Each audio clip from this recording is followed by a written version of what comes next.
Sejam bem-vindos ao Futuros Doutores Cast, um podcast sobre performance mental na medicina e carreira médica. Júlio, seja bem-vindo ao nosso projeto do Futuros Doutores. Eu fico muito feliz de você ter reservado um tempo da tua rotina, que é muito difícil, né? A rotina do cirurgião, do neurocirurgião, é uma rotina bem extenuante de bloco cirúrgico, e você também faz atividades extra ao bloco cirúrgico, você produz conteúdos aí em várias mídias digitais. Eu acho incrível essa questão. Então, eu quero expressar aqui a minha gratidão por você apoiar o nosso projeto do Futuros Doutores Cast, que é levar conteúdo de qualidade sobre a medicina para aquelas pessoas que querem vencer na vida honestamente por meio da medicina. Então, Júlio, para nós começar aqui o nosso podcast, eu tenho certeza absoluta que o pessoal que está escutando aqui o nosso podcast vai tirar vários ensinamentos da sua trajetória dentro da medicina, que é uma trajetória de um grande sucesso. O seu currículo é invejável, né? É um currículo muito legal dentro da medicina. Para nós começar aqui a nossa conversa, eu queria que tu desse um contexto para aquelas pessoas que estão escutando o nosso podcast. O que tu faz hoje como neurocirurgião? Quais são os hospitais que você atua? Só para dar um contexto aqui geral para o pessoal que está escutando o nosso podcast. Perfeito. Então, assim, primeiro, parabenizar pelo projeto, que é fantástico, né? Eu acredito que, assim, você vê a história de outras pessoas, os caminhos que elas seguiram, né? Encurta muito tempo, né? Energia. Então, no mundo real, todo mundo faz isso, né? O empresário, ou quem quer que seja, né? E na medicina, como tem um caminho muito grande de especialidade, a ideia é fantástica, né? Porque você ouve a história da pessoa e tira da história da pessoa o que serve para você. Então, em primeiro lugar, parabéns. Meu nome é Júlio Pereira, eu sou neurocirurgião. Hoje atuo basicamente na Beneficência Portuguesa e no Sírio-Libanês, dois hospitais aqui de São Paulo. Eu moro aqui, atuo aqui, basicamente nesses dois hospitais, e tenho o meu consultório também, que eu atendo no consultório dentro dos dois hospitais. Tem um consultório dentro do Hospital Sírio-Libanês, um consultório dentro da Beneficência, e o meu consultório privado é fora do hospital, né? E basicamente minha atuação se resume hoje, né, a operar paciente nesses dois hospitais, pacientes que me procuram, né, para ser atendidos e serem operados, e ver esses pacientes que são internados, até porque nem tudo, né, todo mundo imagina que cirurgião, né, só opera, mas na maioria das vezes a gente vê muito caso clínico, né, de trauma, de lesão pequena, às vezes paciente interno, ou intercorrência pós-operatório, que você tem que ver no hospital, o paciente está internado, ou recuperação do pós-operatório. Então, basicamente é isso. Minha trajetória, basicamente, para vocês entenderem o contexto também, eu sou formado na Universidade Federal da Bahia, em Salvador. Depois fiz residência em neurocirurgia na Santa Casa de Belo Horizonte. Depois fiz o fellow de 1 ano na Universidade da Califórnia. E há mais de 6 anos, né, 7 anos vai fazer, eu atuo aqui nesses dois hospitais, né, que eu já vim aqui para São Paulo e basicamente poucos meses me encaixei nesses hospitais e vim trabalhar aqui. Então, assim, a história resumida para eles entenderem o podcast daqui para frente é isso, né? Agora vamos contar a história um pouquinho mais elaborada, né? Que você me perguntou antes, né? Qual o seu objetivo do podcast? Qualquer coisa você pode me interromper, tá bom? Tá, Júlio, porque a minha história... Pode falar. Eu gostaria muito de saber como que tu era lá na tua infância como estudante. Porque às vezes as pessoas, elas acham que para você ser médico, você precisa ser um super gênio, aquela pessoa super nerd que estuda muito. E como que tu era como estudante? Assim, tu já era nerd ou tu desenvolveu o hábito do estudo ao longo da tua trajetória? Perfeito. Eu sempre fui estudante muito tranquilo, continuo sendo médico muito tranquilo até hoje, assim. Por que eu digo muito tranquilo? Eu vivo minha vida por etapas. Então, assim, quando eu era estudante na escola, eu era um aluno que passava de ano, não era o aluno mais brilhante, mas sempre fui muito focado, muito organizado, e visto como um aluno bom, regular. Não era... sempre tem aquele aluno que é o melhor da sala, né? Nunca me encaixava nesse perfil, né? E durante toda a minha trajetória foi assim. Uma coisa estranha que eu noto depois que eu entrei na medicina, que eu vou perceber, é que na medicina, geralmente, as pessoas têm um encanto muito novo por ser médico. Então, geralmente, aquela história, como a sua também que eu vi, né? Que aí e tal, conhecia, aí vai pesquisando, vai vendo como é. Eu não. Então, até o primeiro grau, na época que chamava, né? Que era até a 8ª série, que mudou a nomenclatura inteira. Então vamos botar até os 14, 15 anos, mais ou menos, 14 anos. Eu estudava numa escola de bairro, né, lá de Salvador, que era uma escola, não tinha um conceito, nada disso assim, né? E ela ia até esse ano onde eu parei, com os 14 anos. E aí, que aí foi a grande virada e foi bem importante para mim, meu pai e minha mãe tendo a visão de que ia ter o vestibular, passando, que ia demorar 3 anos até eu chegar no vestibular, falou, pô, você tem que ir para uma boa escola. E aí eles conseguiram, foi via projeto também, no caso do governo e da prefeitura, eu consegui uma bolsa nessa escola, que chama Colégio Sartre. Aí era um colégio muito conceituado de Salvador, tido como colégio de elite, colégio de bons alunos, de excelente aprovação. Então foi uma virada importante na minha trajetória, porque eu vim até a 8ª série, não tirava boas notas, não era aluno de repetir, nunca tinha repetido ano, recuperação, passava tudo direitinho. E aí quando eu entro nessa nova escola, ela tinha outro ritmo. Outro ritmo em qual sentido? Eu não tive dificuldade, nem de pegar conteúdo, nada disso, mas ela era muito focada no vestibular. Então, quando você entra, já começa a falar vestibular. Até meu ano anterior, ninguém nem falava vestibular, nem do que você quer ser. Então, eu tinha teste vocacional, isso e aquilo, mas até então, eu gostava muito das exatas e pensava que ia fazer alguma coisa de exatas, né? Quando começavam os testes vocacionais e tudo. Aí passei meu primeiro ano, me adaptei nessa escola, porque minha escola, apesar de ser de bairro, né, ela era boa, né? Não focava no vestibular, nada disso, mas era boa. Aí quando chegou meu primeiro, segundo ano, eu fui também um aluno normal, não era dos melhores da sua, mas sempre passava tudo direitinho. Quando chegou o terceiro ano, eu liguei a chavezinha, eu fiz, poxa, agora eu vou fazer um concurso. Então, assim, eu sou muito focado, até hoje eu sou assim, né? Eu vivo minha vida por etapas. Então, no primeiro ano eu não ficava grande, estressado pelo vestibular, queria passar, estudava direitinho, segundo ano também. Quando chegou o terceiro ano, a chavezinha virou. Agora você tem um concurso. Aí eu comecei a focar muito em fazer questão, estudar provas de vestibular do Brasil inteiro. Na época, não é que nem hoje, que tem o Enem, que você concorre com o país, tudo é muito regionalizado na época da gente. Então, quem era da Bahia fazia vestibular na Bahia. Na minha época ainda, hoje mudou muito, né? Só tinham 2 faculdades de medicina da Bahia inteira. E basicamente isso. Então, assim, a concorrência era muito apertada, porque uma tinha 100 vagas, a outra tinha 80 por semestre. Então, dava, sei lá, 200 vagas pro estado inteiro. E vinha gente, né, de Sergipe, diga. Você era federal ou haveria a possibilidade de você fazer medicina numa particular? Ou você, não, eu vou passar na federal, é o meu sonho? Existia. O que é que meu pai falava? Na época já começou a ter esses projetos de governo, sabe, de financiamento. E minha irmã, que hoje é defensora pública, ela estudou na escola. Só que medicina realmente é 3 vezes mais caro do que as outras, né? Que quando comparava com o direito. Então meu pai não me pressionava. Como eu não pensava em fazer medicina até o terceiro ano, que eu nem entrei na decisão, o que acontecia? Eu falava assim, não, vou passar na Universidade Federal, então nem entrava na minha cabeça falar em universidade pública, porque eu pensava em fazer engenharia elétrica, porque eu era bom em matemática e tal, física, comecei a gostar, ia bem nas seletivas. Quando chega no meio do ano, foi minha virada, começou a ter esse colégio, era muito competitivo, porque começava a ter lista de pontuação, lista das notas, e eu sou competitivo até hoje, né? Aí pronto, aí eu fiz, poxa, quando encaixava essas notinhas, os colegas que eu andava, eram 5 amigos, né? André Brito, Thiago Fukuda, eu, Cândido e Iago, a gente andava junto, era amigo junto. Todos queriam fazer medicina, menos eu, nesse início do ano. E aí começou a ter esse simulado, a gente brincava, né? Que fulano tá na frente, fulano tá para trás, sempre fazia uma competição até entre a gente. E a gente era muito bem ranqueado, era uma escola muito grande, tinha, não sei dizer número exato, mas eram uns 500 pessoas que apareciam na lista, porque nesses simulados entrava o pessoal do cursinho também, era um cursinho bem grande lá na época, e a gente era no terceiro ano. Aí eu comecei a ver, poxa, minha escola, então eu vou fazer medicina, então acho que pode ser que eu me encaixe também nisso, né? E era o que era mais competitivo, e todo mundo meio que estava nesses rankings, era muito pensando em medicina.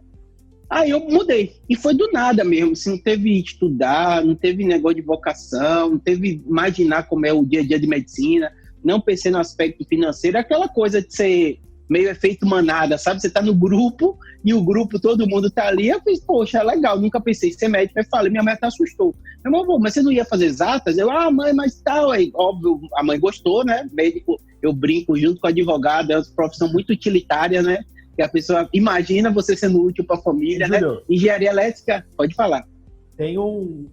tem estudos aí no campo da neurociência mostrando, né, que experimentos que você é a média daquelas 5 pessoas que você mais convive. E analisando aqui a tua trajetória ali, antes de você passar na Universidade Federal da Bahia, eu percebo que os teus amigos, como eles tinham esse hábito dos estudos, essa pegada de sentar a bunda na cadeira e estudar, eles acabaram lhe influenciando para que você também tivesse esse hábito do estudo, né, que é importante para o médico. Com certeza. E eu acho que outra coisa curiosa é porque eles tinham muito familiares médicos. Tiago Foucault, a irmã dele, era formada recente, alguma coisa em medicina, os pais eram de outra área. Então, eram pessoas que tinham familiares muito mesmo. Cândido, que andava comigo, o pai era oftalmologista, né? Até hoje são amigos, né? Formaram a federal também.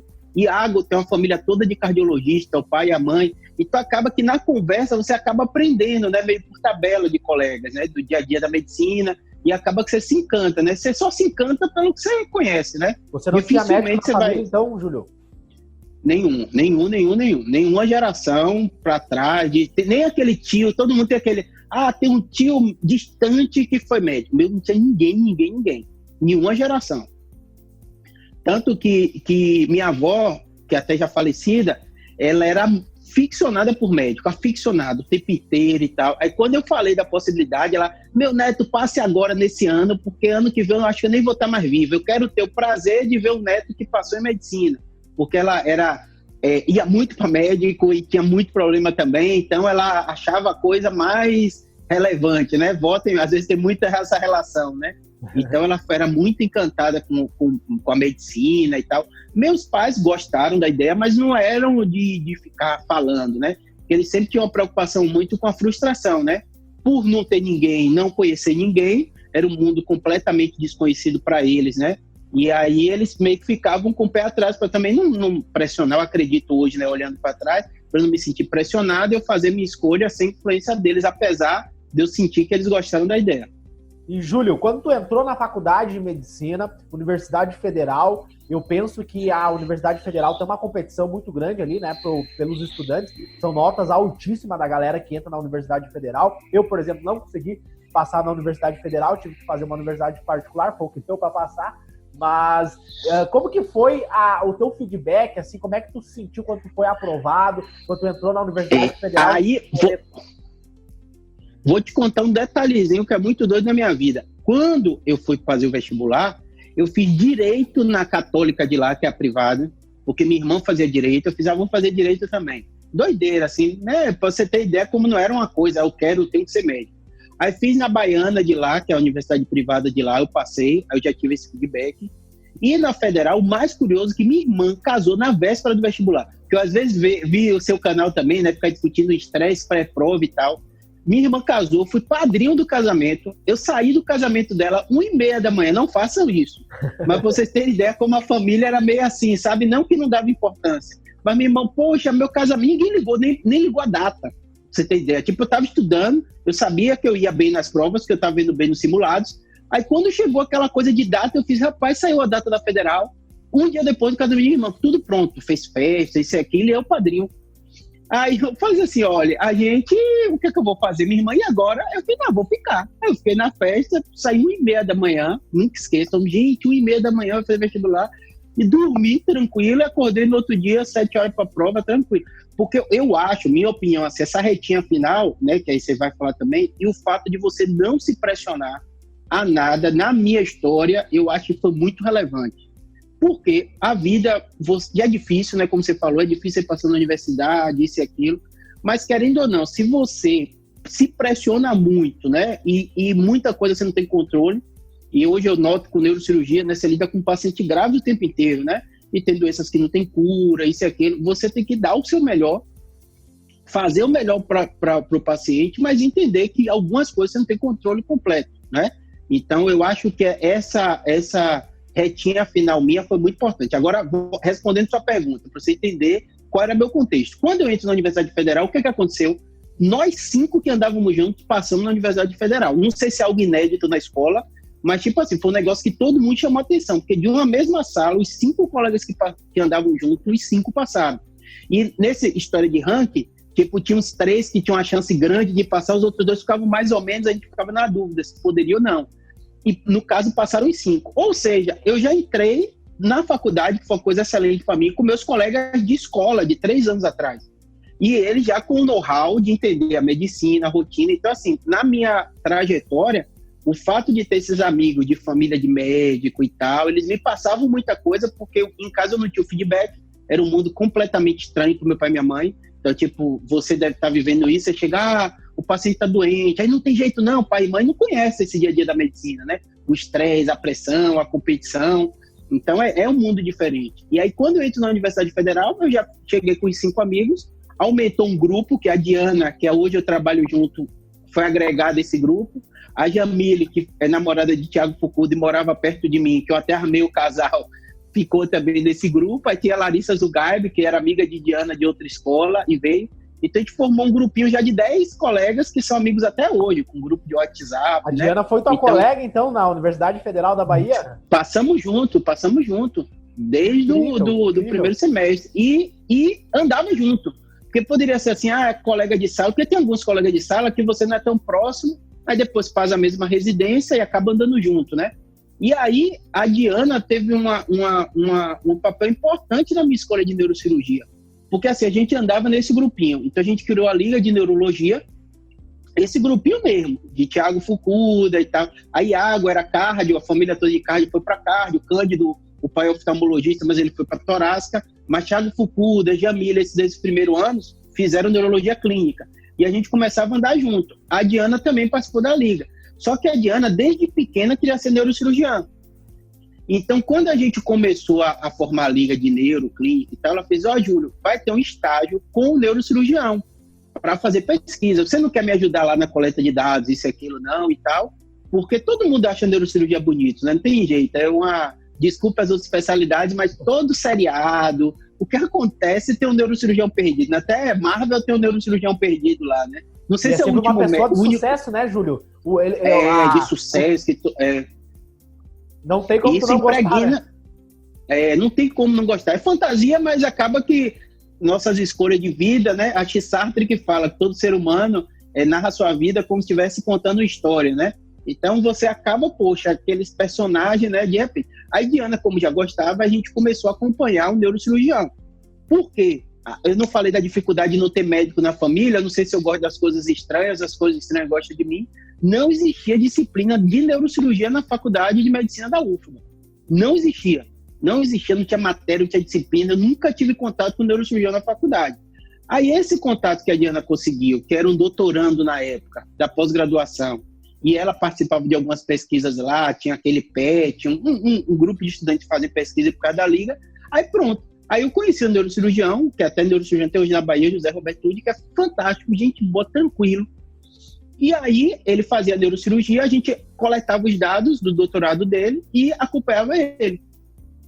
E aí ele começou a dar um monte a gente começou a ver na prática, né, como é o neurocirurgião. E ele é muito tranquilo, assim, super gente boa. Aí a gente começou a ver cirurgia e tal. A Diana já queria fazer. Quando chegou no 5º ano, 6º ano do vestibular, eu liguei a chavezinha também do concurso. Mesma coisa, fui um aluno bom, um aluno o melhor aluno, que fazia 1000 coisas, 1000 pesquisas, mas sempre um aluno ali com boas notas. Eu sempre fiz muita coisa alternativa, nada a ver, que o pessoal até ficava, gente, Júlio faz isso. Eu fazia diretório acadêmico, era muito ativo. Da Executiva Nacional de Estudantes de Medicina, eu fui diretor de Relações Internacionais, então eu tinha intercâmbio no Egito, eu fui, umas coisas assim que é meio estranha, na maioria para os alunos, e até do DCE eu fui, que era um negócio mais político que tinha, que todo estudante de medicina corria, não tinha nenhum, eu era o representante do Conselho Superior da Universidade, que era doido, assim, porque eram coisas que nenhum colega meu participava, então, tipo assim, por exemplo, tem reunião do Conselho Superior da Universidade, você chega para o professor e dá um atestado lá do conselho, dizer, não vou vir para sua aula, porque eu tenho um conselho superior, que é o órgão máximo e tem representação estudantil da universidade, que é o que aprova as contas, o que vê processo. Isso, para mim, foi legal, porque assim, eu sou muito ativo de fazer um monte de coisa. E eu, quando invoco com a coisa que eu quero fazer, eu vou e faço. E isso me deu uma visão mais ampla da universidade. Então, assim, eu utilizei a universidade em todas as possibilidades que tem o ensino, tem a parte da extensão, tem essa parte política, que querendo ou não, é universidade também. Então, e tudo isso eu fazia direitinho.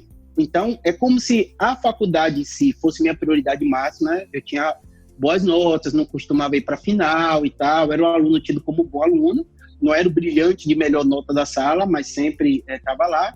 Nos diretórios dessas coisas, parecia um peixinho fora d'água, porque, tipo, eu gostava de estudar, dizia que ia fazer, porque muita gente gosta de saúde pública, né, isso e aquilo, e nunca foi minha praia. Gostar muito de saúde pública, mas estava lá atuando com o pessoal que são amigos até hoje também de diretório. Vários são secretários de saúde, pode falar. É muito interessante essa questão, né, de atividades extracurriculares que tu coloca aqui, eu acho que é uma dica fantástica, mas eu gostaria de entrar num tópico que eu acho super relevante, que a gente sempre debate aqui dentro do podcast, que é a questão de rotina de estudos, técnicas de estudos. Tu comentou aqui para nós, deu para ficar bem claro, analisando o teu currículo, que você é um cara muito estudioso, um cara muito dedicado. Eu queria que tu pontuasse aqui como que é a tua rotina de estudo, como que você estudava ali no ciclo básico, principalmente anatomia, fisiologia, como que era a tua estratégia? Perfeito. Uma coisa, além desse grupão de amigos que eu andava, tinha alguns colegas que queriam morar nos Estados Unidos, o SMLE. E eu sempre fui de falar com todo mundo, sabe aquela pessoa que não cria muito problema com ninguém e passa por vários grupos da sala? Eu era desse. E aí um grupinho desse, que é André, que mora até hoje nos Estados Unidos, falou, Júlio, vamos estudar para o SMLE, para o STEP americano. Pessoal que não sabe o que é o USMLE, Júlio, dá um contexto aí. O USMLE, o que acontece nos Estados Unidos? Eles têm uma prova única que, se você quiser ser médico nos Estados Unidos, qualquer faculdade que você faça, dentro das que eles reconhecem, você faz prova seriada. Aí tem o 2 clínico e o 3 que você faz lá. Você pode fazer um até aqui no Brasil, tem algumas sedes, tá? Mas resumindo, é você estudar para ser médico nos Estados Unidos. Perfeito. Então, geralmente, as pessoas que querem fazer isso faz durante a graduação. E aí, esse USMLE foi uma coisa muito legal, porque eu gosto de estudar botando em prática. Então, eu estudava fazendo questão.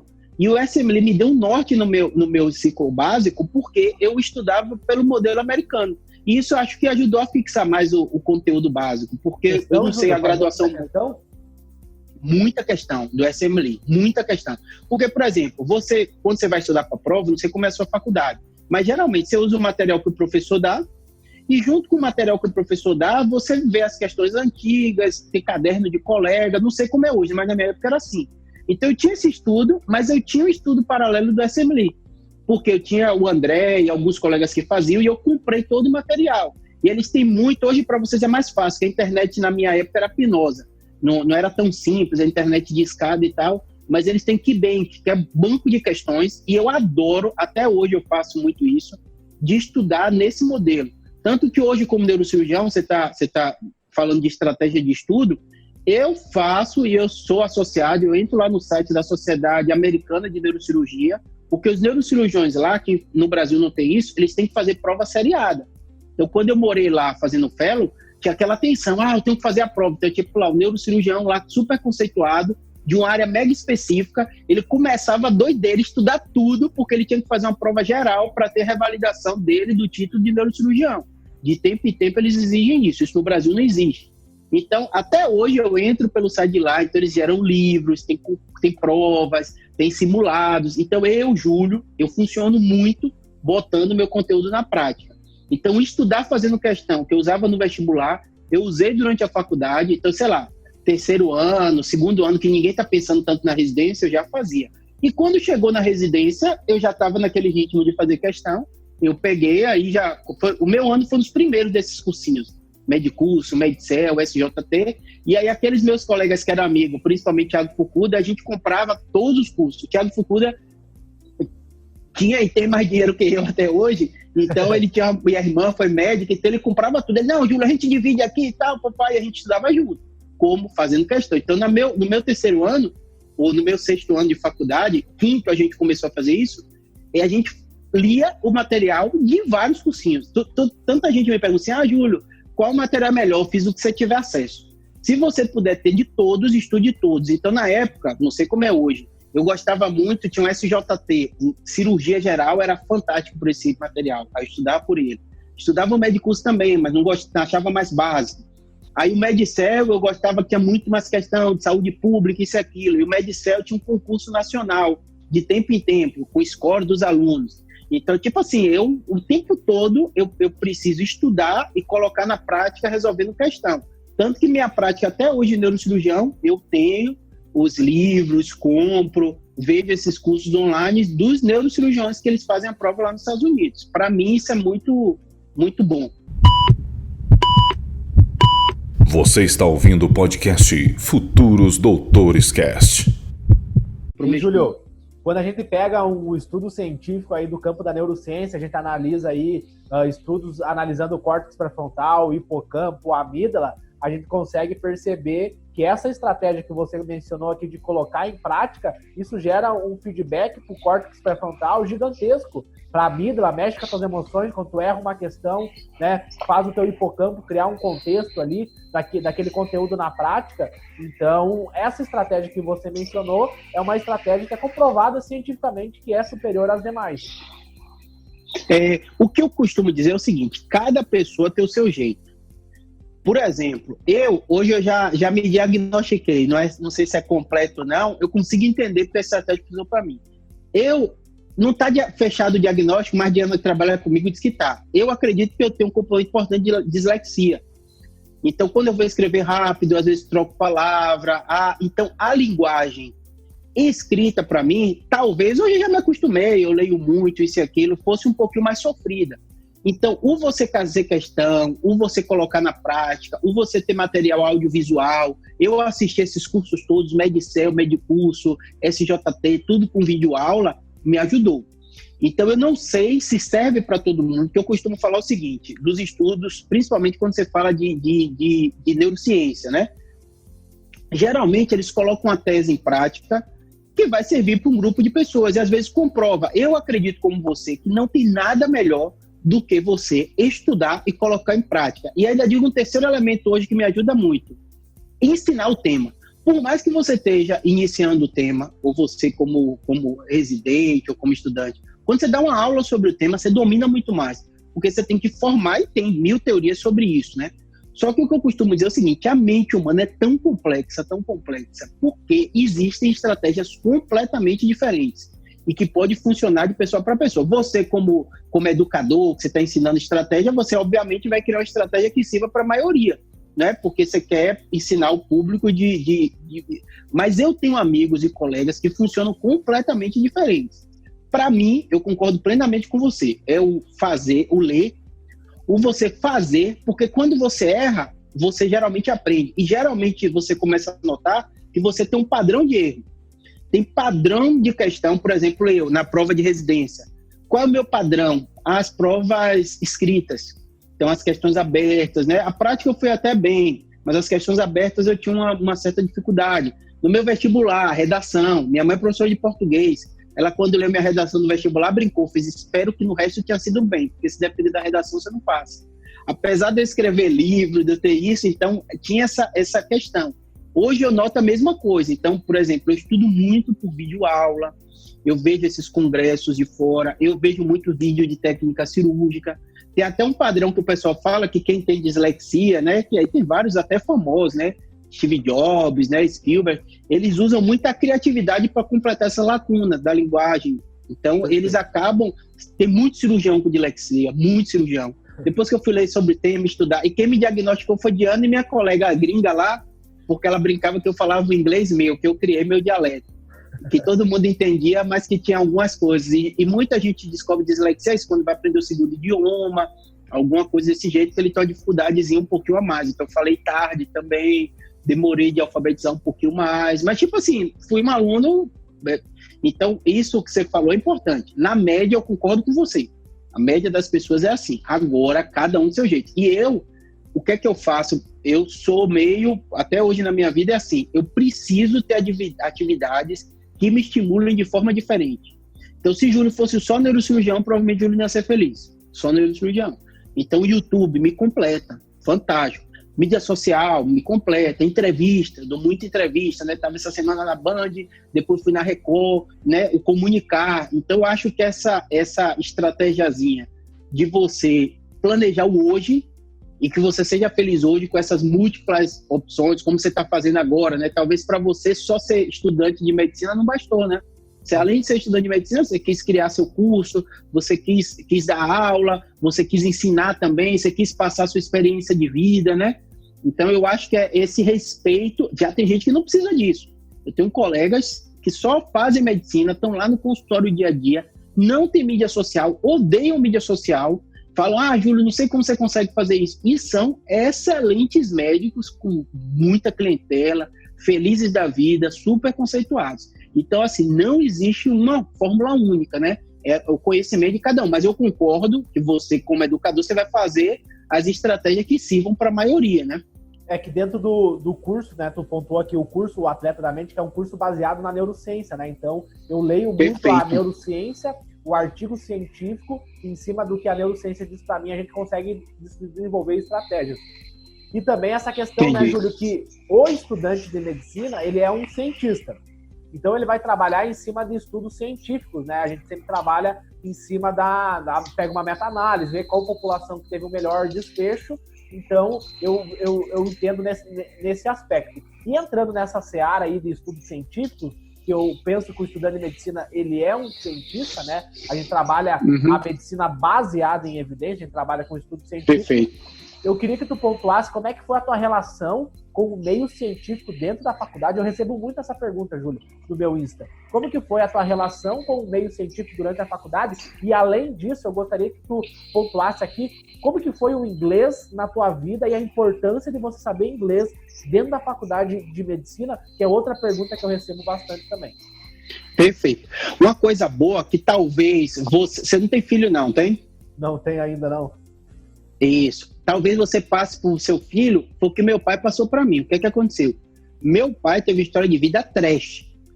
Meu pai, assim, vendia cigarro no comércio na rua, com 10 anos.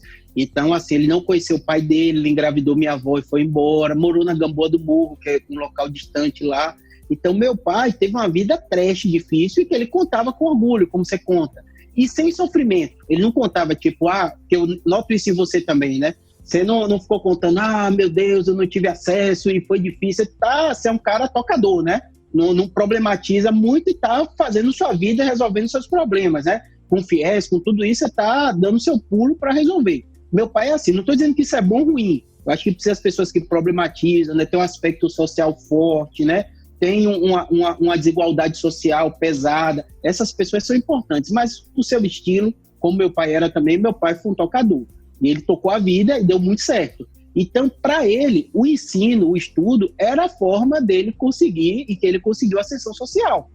Então, ele é concursado e tal, passou num concurso bom e deu uma vida melhor para a gente, que eu não tive privações, como você teve que trabalhar cedo, saiu de casa para trabalhar, então eu não tive isso. Então, isso meu pai passava, que talvez seu filho não passe por isso, mas você consiga passar. Então, eu vi o ensino, o estudo, como a das maiores e mais importantes habilidades do ser humano. Então, isso inconscientemente, o estudo para mim era algo prazeroso. Não que é bom estudar, ninguém gosta de ficar parado 2, 3 horas fazendo questão, isso e aquilo. Mas o saldo final daquilo eu me sentia bem. Então, quando eu fui para a comunidade científica, que foi um mundo diferente dos meus pais, isso daí me deu uma disposição de entender uma nova linguagem, a linguagem científica. Então, meu pai contava, né, ele vendeu cigarro, aí depois uma indústria que estava passando vendendo cigarro, tomavam, porque criança, quando é criança vender, não vende mais, né? E os mais velhos não gostavam. Aí tomaram, então ele estava chorando, o rapaz veio, perguntou, por que você não vende picolé do lugar que ele que comprava o cigarro dele até? Aí falou, toma esse dinheiro, compra o picolé, depois que você resolver tudo, você volta e me paga. Meu pai, com 9 anos, 10 anos, o rapaz achou que não quer voltar. Meu pai foi lá pagar para ele. Aí ele não aceitou. Meu pai, não, é seu dinheiro. E aí esse rapaz empregou meu pai na indústria, ele cresceu nessa indústria, até que fez faculdade já com a gente. Então, assim, toda essa história dele, eu ficava olhando assim, poxa, meu pai, com toda essa dificuldade, conseguiu fazer isso. Eu tendo uma vida mais tranquila, que não precisei trabalhar, não tive essa dificuldade, eu tenho que fazer mais do que ele. E por ele admirar o estudo, o ensino, fez faculdade mais velho, já estava empregado, minha mãe também terminou a faculdade já com a gente. Então, os dois fizeram universidades, mas numa fase e de forma mais difícil, né? Então, tudo isso eu via como uma linguagem a se aprender. Então, eu não tive uma dificuldade muito grande. Outra coisa que o pessoal pergunta é se não é bem recebido. Porque tem muito filho de médico e médico, que todo mundo conhece, quem é seu pai. Ah, esse é filho de fulano. Você deve notar isso na sua faculdade também, né? Tem aquele colega que todo mundo conhece, aí o filho de fulano. Eu sempre fui de lidar bem com todo mundo, então eu não tive muito sofrimento quanto a isso. E talvez também porque eu já entrei com um grupo de amigos, né, que me davam um certo contato já, então não tive muita dificuldade quanto a isso de entender o método científico, de estudar, porque para mim era tudo novo. Então acho que às vezes a vantagem de quando é tudo novo, você está com a mente mais aberta. E o inglês, Júlio, como é que foi a tua relação com o inglês? Pronto. E a importância do inglês na tua vida?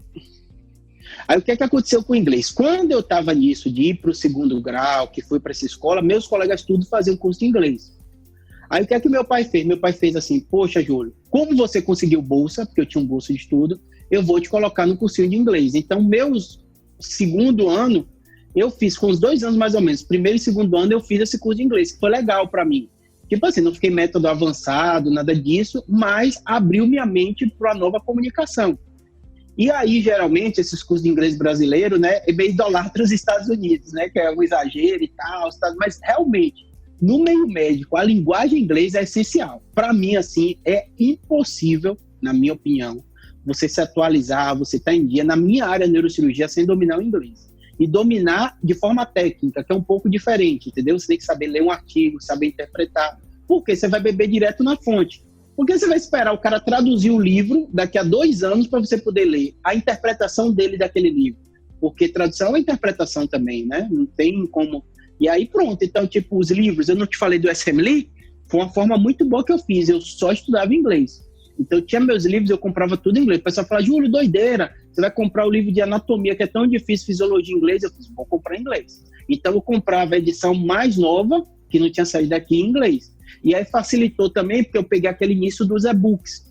E os e-books todos saíam antes em inglês. Então me acostumei, durante a minha faculdade, era difícil, não foi fácil no início, porque tem palavras que você não conhece, mas eu tinha tudo em inglês. Até hoje, para você ter das minhas manias, meu celular, tudo bem em inglês. Eu pego uma coisa e boto em inglês.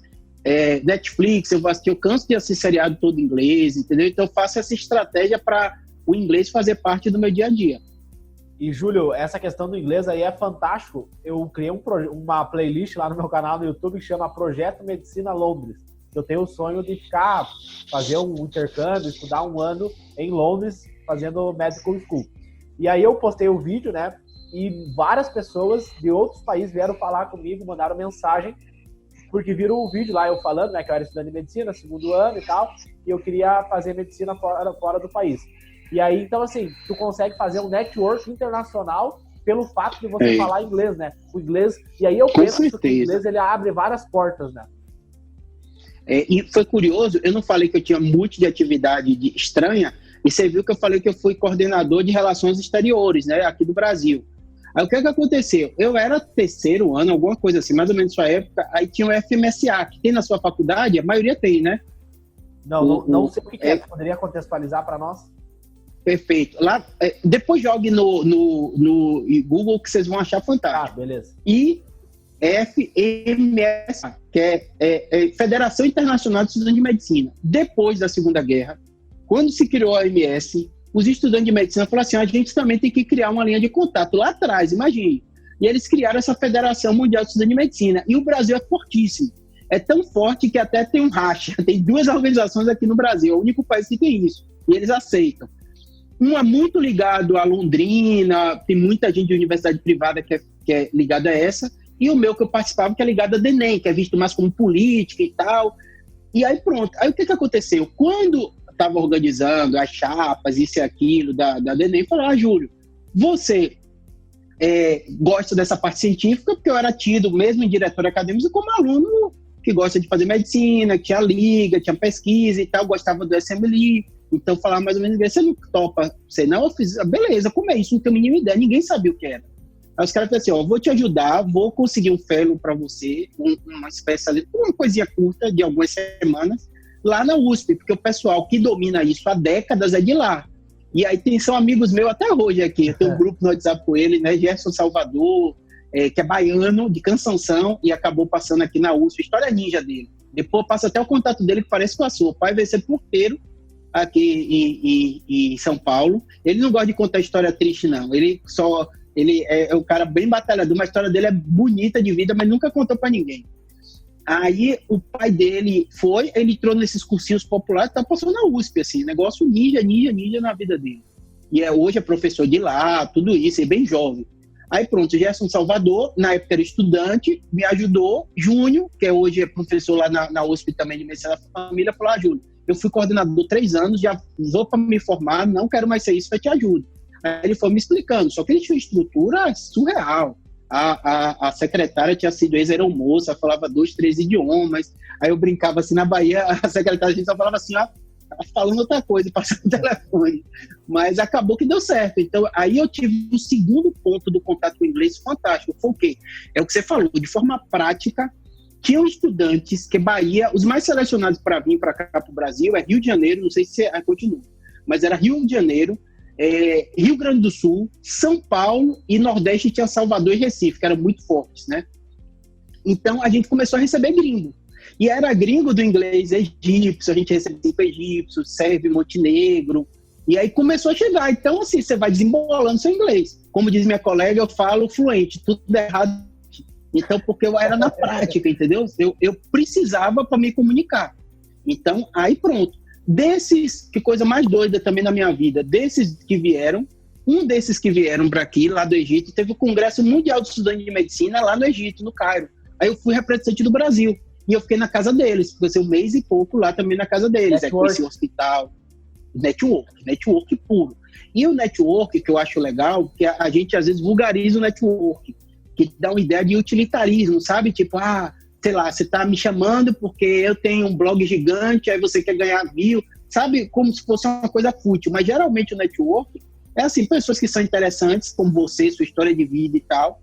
Em fases diferentes da vida, se ajuda. E internacionalmente é mais fantástico ainda, porque a vida de cada um é muito curiosa por si só.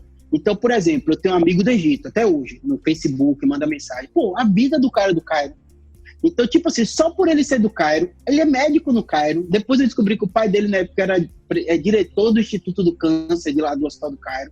Tipo assim, uma vida que você... Tipo, eu não sabia, mas lá no Cairo, a faculdade de medicina é toda em inglês. Então, é um mundo, assim, que só de você sentar com a pessoa e conversar é muito, muito, muito legal. Júlio. Então, pode falar. Vamos entrar agora, então, na questão do teu internato. Como é que foi o teu internato na Universidade Federal da Bahia? Quais foram os aprendizados, as dificuldades? Então, o que acontece? Quando chegou na Universidade Federal da Bahia, o internato da gente foi um momento muito rico. Então, o que acontece? Então, o que acontece? Se eu só responder aqui um segundo. Aí, o que acontece? Quando chega no internato, realmente, na minha época, talvez de você não seja tão... Dá uma virada na cabeça da gente. O que é uma virada na cabeça da gente? Tudo se torna mais interessante. O que se torna mais interessante? O dia a dia, como é que eu digo? Ver paciente, conversar. Então, muito, muito, muito disso fica fantástico. Então, se você perguntar assim, Júlio, qual foi o melhor ano da sua faculdade? O internato. O ruim do internato é que mistura essa prática com a residência. Então, você tem a ansiedade da residência. Eu, particularmente, tentava juntar os dois. Então, o rodízio que eu estava passando, no 5º ano, até antes do 6º, eu estudava pelos módulos, que a gente brinca, né? Que tem o estudo para a vida e o estudo para a prova. Então, eu tentava misturar os dois. E ainda com a SMLI. Então, realmente, eu estava muito, muito, muito, entendeu? Sobre isso. Então, foi fantástico. Como eu utilizei, tinha a liga acadêmica, tinha estágio extra, eu acompanhava o neurocirurgião, eu fazia... Então, assim, eu fazia realmente múltiplas coisas. E Júlio, tudo ao mesmo tempo. O internato, você é como se fosse um semimédico, né? E quando você sai... Isso. E quando tu se forma ali, então, né, deu para entender que você conseguiu fazer um bom internato. Quando você se formou ali, pegou o teu CRM, você foi direto já trabalhar, fazer plantão? Como é que foi o teu pós-faculdade ali? Tu finalizou o teu internato, né? Pegou teu CRM, formado, médico Júlio Pereira.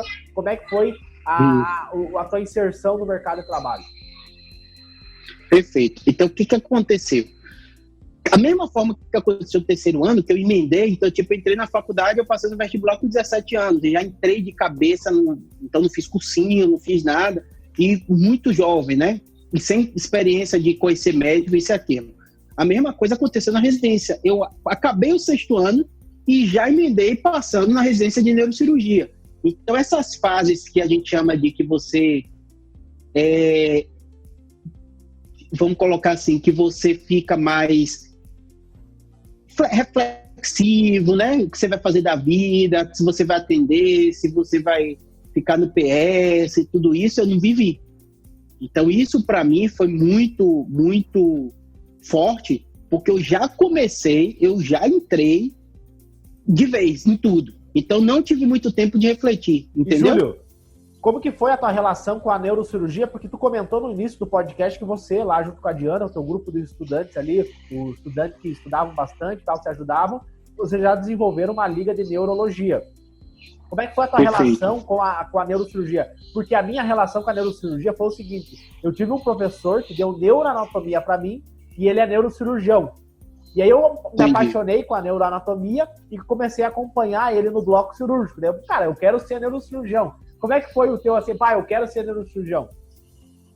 Isso. O que acontece? Eu costumo dizer para as pessoas que, de um modo geral, você gosta de uma área porque você vê alguém que é muito bom na área ou que é apaixonado pela área e isso passa para você. Então, o que é bom e ruim isso? O bom é que você vai ver alguém apaixonado que vai te ensinar aquela área. O ruim, porque às vezes essa pessoa é fora da casinha, é fantasia. Então, às vezes, você tem uma noção que a área é muito diferente do que ela é realmente. Então, por exemplo, aconteceu isso na neurologia, porque eu tinha um professor fantástico até hoje, neurologista. Então, você confunde a área com o professor.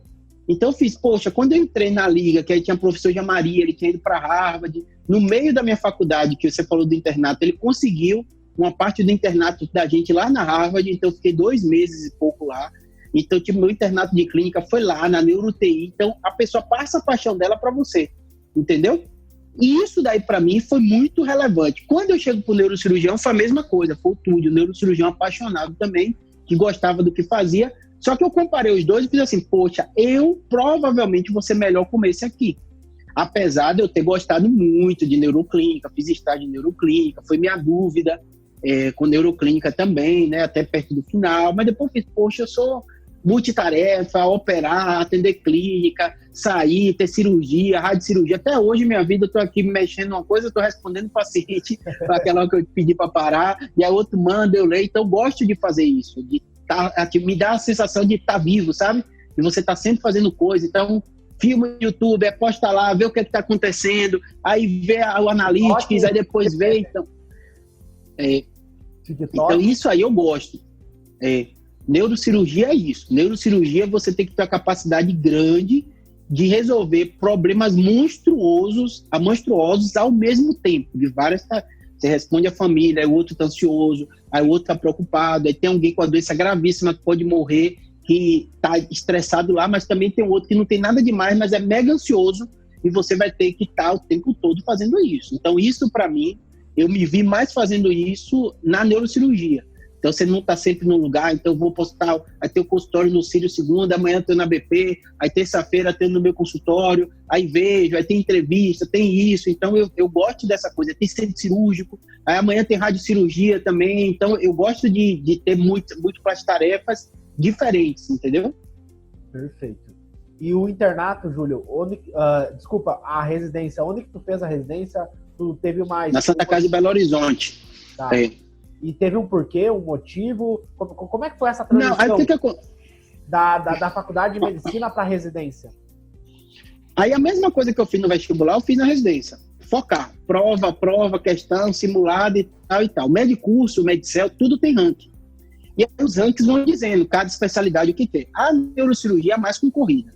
Não é que tem mais gente fazendo, não são todos, tipo assim, no vestibular, geralmente, mas tipo assim, uma grande parte dos bons alunos gerais querem fazer medicina, uma boa parte, né? Por isso que é mais concorrido, tudo isso.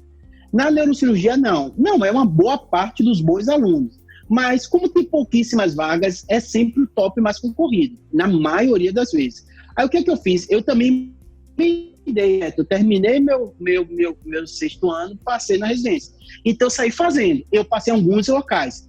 Quando eu passei em alguns locais, aí eu já estava planejando casar, então tinha que ser um local que minha esposa também fosse legal para ela, então eu tinha passado aqui em São Paulo também, aí tinha passado em outro lugar, Minas fica ali no meio do Rio, aí eu fui na residência, adorei o pessoal, eu brinco que mineiro é gente boa, tem jeito, é difícil encontrar um mineiro brigão, ranzinza, e aí eu fui na residência, gostei, na época tinha um doutorado, que era um dos neurocirurgiões mais conceituados, né? Então eu fiz assim, tem todas as áreas, tem todas as subespecialidades. Aí eu fiz assim, não, vou fazer aqui mesmo. Minha esposa adorou Belo Horizonte, né? E já ia junto para escolher, né? O que ia fazer. Então, assim, foi basicamente isso.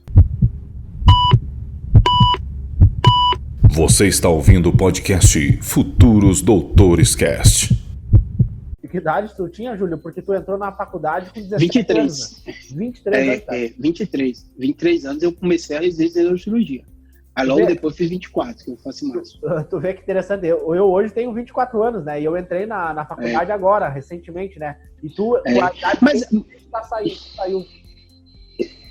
Eu já estava começando a neurocirurgia. Só que sabe o que você percebe com o tempo? Que não a idade em si, quando você tá lá, tipo, pra mim era o fim do mundo. Ah, fulano é com 16, outro entrou com 18, outro com 19, porque parece dar um status, né? Quando você entra mais novo, você tem um status melhor, né? Passou de primeira, passou de segunda. Mas assim, com pouco tempo, você não tem a mínima noção e não muda nada em sua vida, não significa melhor, acho que tem até mais maturidade que entra depois. O que todo mundo me pergunta, quem é mais velho, e fala assim, eu quero fazer neurocirurgia, teve um que me mandou, o cara já era engenheiro, o outro já era piloto de avião, depois entrou em medicina e tal. Eu falo o seguinte, o único problema que eu vejo real é o tempo. Como assim o tempo, Júlio? Quando você vai começar a ganhar dinheiro, se você fizer neurocirurgia, ter um salário, conseguir fazer suas coisas, vai demorar 11, 12 anos. Então, eu fiz ainda o fellow fora, né, de mais um ano. Então, isso aí é muito forte. Se isso é muito forte para você, por exemplo, você pensa assim, Júlio, por exemplo, o Felipe Batalini, você viu meus vídeos de USMLE? Tem 2 meninos que eu conheci na época por causa do blog também, e um é residente de oncologia na Harvard. E ele queria fazer neurocirurgia. Aí, o que aconteceu com ele? Eu dei até um livro e tal, ele empolgado, me acompanhou lá, fez estágio na época que eu estava na UCLA, conseguiu carta de recomendação e tal. Ele fez, Júlio, a residência de neurocirurgia aqui são 7 anos. Eu tenho minha esposa, ele formou em medicina aqui, ficou 2 anos trabalhando para conseguir juntar dinheiro e tal, ter meio uma reserva para fazer a residência lá nos Estados Unidos. Ele não fez residência aqui. Ele fez, Júlio, eu estava analisando aqui, ele é gente boa, tranquilo, eu gosto de neurocirurgia, acho uma boa, mas eu vou fazer 7 anos de residência. E eu gosto também de onco. Então, né, eu vou ser infeliz se eu for onco. Então, eu vou seguir o caminho da onco. Eu já termino clínica médica com 2 anos, o acesso, eu tenho possibilidade de ir para Harvard, porque ele faz um hospital daqueles escolas de Harvard. Então, assim, eu tenho essa possibilidade de estar em grande centro, é isso que eu quero. Felipe, tá certíssimo. Porque quando você tá na faculdade, você fantasia, né? Eu só vou ser feliz fazendo aquilo. Então, me perguntar, Júlio, você acha que você ia ser feliz em outra área? Eu acho, não vejo. Se eu não fizesse neurocirurgia, eu seria feliz. Não consigo ver isso. Eu pensei na época neurologia, e eu imaginava ser neurologista, otorrino, eu pensei também até um tempo, até médico da família eu pensei no finalzinho, que eu tinha muito colega de diretor acadêmico, que muitos faziam, mas eu acho que não é a especialidade que vai te fazer feliz ou não, você gosta de medicina, mas o seu estilo de vida, o que você gosta de fazer, define. Por exemplo, tem gente que fala assim, Júlio, eu gosto de entender seu dia a dia e tal, eu gosto de neurocirurgia, mas eu quero uma vida light, tranquila, não gosto de... não dá, entendeu? Não dá. Neurocirurgia é pressão, é estresse, o tempo todo. Eu queria te perguntar agora, eu tenho muito sonho de ser neurocirurgião, porém, eu tenho também a questão de habilidades manuais, né? Movimentos que exige do neurocirurgião. São habilidades ali que o neurocirurgião precisa ter.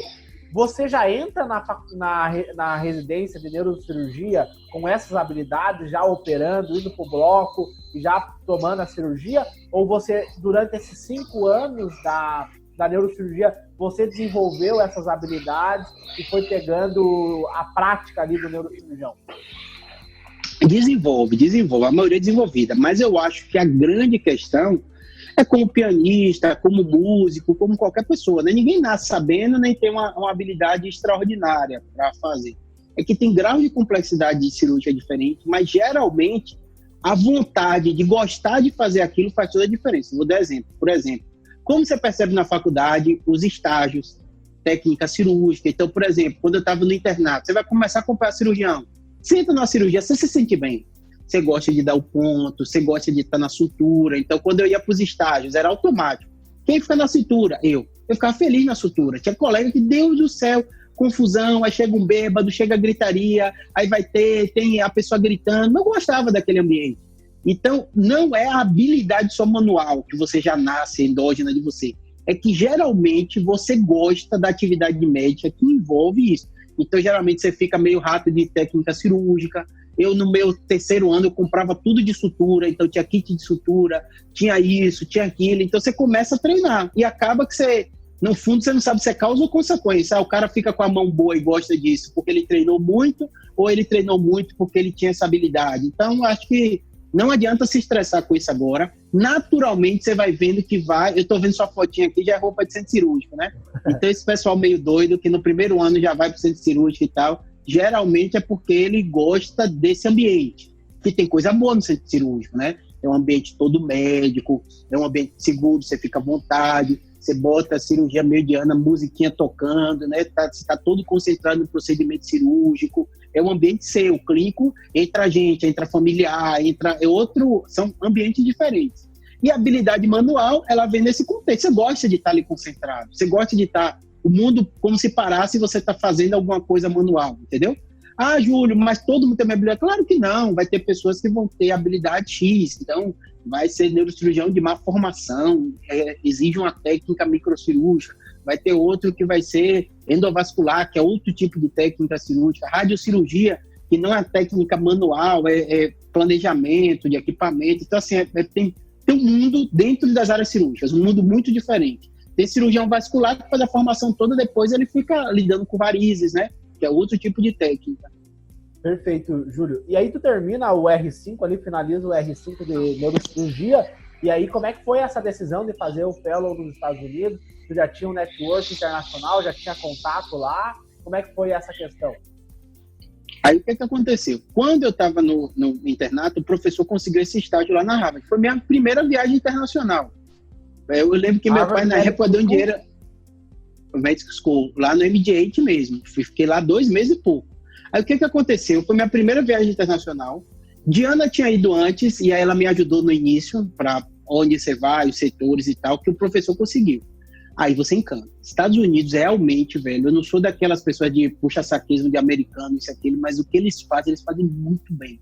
E a faculdade de medicina realmente é um negócio dos sonhos. Você chega no hospital, isso e aquilo, e depois na UCLA e todo o Brasil, eles têm muita resultado, análise, melhora a qualidade. Então, assim, eu juro, acho difícil qualquer pessoa médica que vá lá nos Estados Unidos não se encante com o hospital. Então, aí brilhou meus olhos. Falei, caramba, e eu já estava estudando para o SMLE. Mesma coisa, brilhou meus olhos o SMLE, porque é diferente. Se você estudar o mesmo conteúdo, pelo modelo, eu brinco que brasileiro gosta, às vezes, de complicar. Então, acontece mesmo isso, de você ter um livro gigantesco, o americano vai lá, direto ao ponto. Tá aqui. Então, eu gosto muito desse estilo de estudo, né? Então, aí eu me apaixonei. Eu volto para cá. Volto para cá quando? Depois na residência. Então, tava tudo planejadinho. Aí, com minha esposa também, ela estava terminando o doutorado, eu fiz a junta com o seu doutorado de sanduíche, você faz um estágio lá, que ela é professora de música, não tem nada a ver com a nossa área. E aí, ela é mais velha que eu, é 5 anos mais velha que eu. Aí, ela já estava em outra fase da vida, eu terminando aqui a residência. Aí, ela já era concursada, tudo isso, eu fiz assim, ó, vamos então juntos. Aí pronto, então o fellow para mim não foi só o fellow de estudo, foi um dos melhores anos de minha vida. Então eu fiquei morando em Beverly Hills, eu juntei o dinheiro durante a residência, porque você dá uns plantões, isso aquilo, eu sou bastante econômico, continuo sendo, vivi lá bem, num local fantástico, que eu brinco que eu nunca mais vou morar tão bem, em local tão bem como eu morei lá nesse ano, e a gente viajou, a gente aproveitou. É diferente que na residência você realmente trabalha muito, sábado, domingo, tudo lá não, lá aquele horário de fellow, né? Research Fellow, você entra 9 horas, sai 4, 5 horas da tarde, então é um horário muito tranquilo.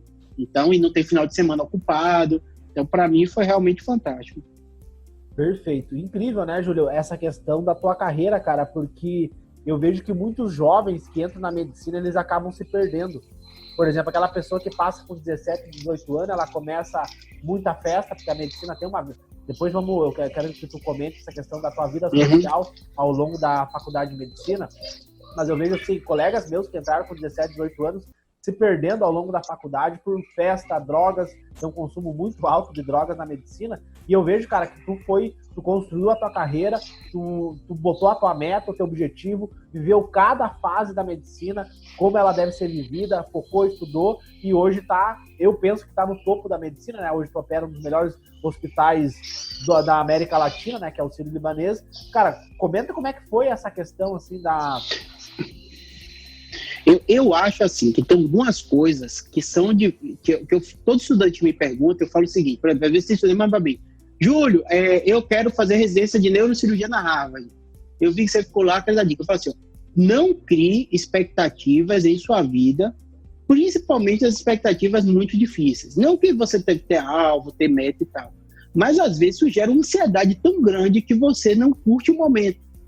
Então, por exemplo, talvez se eu estivesse lá atrás pensando, tipo, alguém me perguntar, Júlio, você queria ir para São Paulo? Eu nunca pensei em minha vida morar em São Paulo, nunca. Meu sonho é trabalhar, nunca, nem nada. O que acontecia comigo? Eu vivo o momento. Então, tipo assim, eu pego uma coisa para fazer, eu vou fazer bem.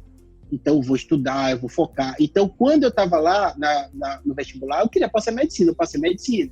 Queria passar onde? Lá na Bahia. Depois fui passar na residência e falar assim, eu quero passar em neurocirurgia nesse meu primeiro ano. Ah, Júlio, por que você quis o primeiro ano? Porque, para mim, eu ia pro exército, que depois deu errado, eu casaria, viveria com minha esposa ali o primeiro ano, né, que é casamento, costume, e depois iria. O exército não me quis, não sei até hoje por quê, e aí eu tive que ir. Isso foi a única coisa que não teve assim do plano. Aí, quando eu estava terminando a residência, eu fiz assim, poxa, eu vou fazer o fellow, ponto. Aí, com o network do professor na época, doutor Atos, entrou em contato, isso e aquilo e tal, pronto. Aí, isso aí foi. Entrou em contato lá com a Universidade da Califórnia, estava o doutor De Salles na época, depois ele estava voltando para o Brasil, ficou o doutor Nader Parojan, que me ajudou lá no fellow. Então, assim, foram coisas que tipo assim, eu visualizava lá na frente, mas eu visualizava curto, sabe?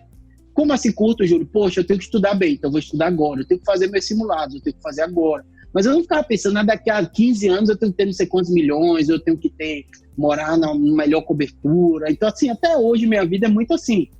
O que é o meu objetivo na época? Pro fellow. Vou fazer o quê? Muito bem o fellow. Aí teve uma expectativa boa, depois me chamam aqui para São Paulo. Eu estava tudo certo em Salvador, já tinha fechado, tinha combinado. Fui lá, o cara me apresentou. Nesse tempinho entre a residência acabar e o fellow, com 2 meses, eu já estava trabalhando lá em Salvador e tal. Aí quando eu estava terminando para voltar tudo certo, me chamam para cá. Aí eu parei e pensei, eu fiz, poxa, oportunidade, eu tô jovem, né, que é a vantagem também disso, né? Minha esposa falou, vamos, Paulina, a gente tenta, se não der certo, eu volto para Bahia. E aí eu vim, depois até fiquei dando plantão na Bahia, que eu achei que não ia dar certo aqui. Logo que eu cheguei mesmo, nos primeiros meses, eu fiquei meio assim, eu não sei, Bahia tá tudo certo, bate aquela dúvida. Aí comecei uma vez por mês lá na Bahia dar plantão para tentar, vou guardar meu lugar aqui, vou abrir as portas para mim. E decolou tudo. Então, tipo assim, se você quer, eu tenho que ficar em tal hospital, eu tenho que ir passar na neurocirurgia, às vezes me falam, eu tenho que passar no serviço X, que é o melhor. Você cria uma expectativa muito grande, que não depende só de sua competência. Tem coisas no mundo que conspiram e que vão, como que minha irmã casou na véspera do meu vestibular na Federal Bahia. Podia ficar sofrendo e dizer assim, meu Deus, que tragédia, não vou pro seu casamento e tal. Eu fiz, poxa, aconteceu. Ela não fez de maldade, o dia saiu no dia, o casamento ninguém decide de última hora, tiveram que tocar o pau, não tem muito o que você fazer. Então, o pragmatismo, eu acho que ajuda muito. Então, eu vejo muito estudante assim, muito ansioso, achando que ele lê sobre muito, ele acompanhar 50 caras para ter um network para voltar. Tipo, o meu network da Bahia não serviu para nada pro meu mercado de trabalho, zero, entendeu? Então, às vezes, a pessoa fica nisso. Por outro lado, Diana, que era lá, veio para a USP e ficou aqui, eu trabalho com ela hoje.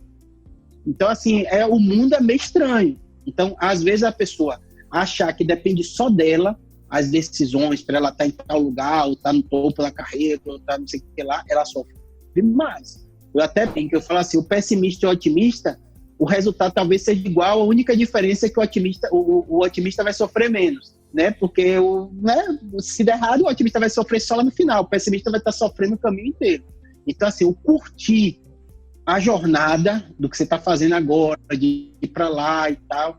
Então, algumas pessoas brincam, falam assim, Júlio, o que você achou? Eu fiz, gente, para mim, desde que eu passei medicina, e até lá no terceiro ano e tal, cada fase foi melhor que a outra. Eu não consigo olhar para trás e, poxa, lembra só Beverly Hills, que realmente eu acho que vou morar em minha vida.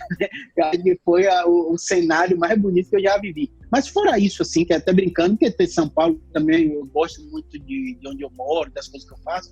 Mas, tipo assim, geralmente, cada fase da jornada, ela tem uma coisa. Então, hoje eu tenho um filho, né? Foi uma coisa inexplicável, né? Então, assim, o que eu acho que é ruim para o estudante, principalmente, assim, se organize, você se planeje.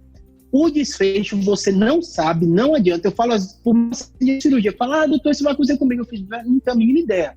Eu sei que a gente tem que operar, eu sei que a gente vai ter que ver a patologia, eu sei que a gente vai ter que ver se é tumor. Se for tumor, a gente vai ter que fazer a quimioterapia, vai fazer radioterapia. Daqui a 5 anos, 2 anos, você vai, não sei se eu vou estar vivo.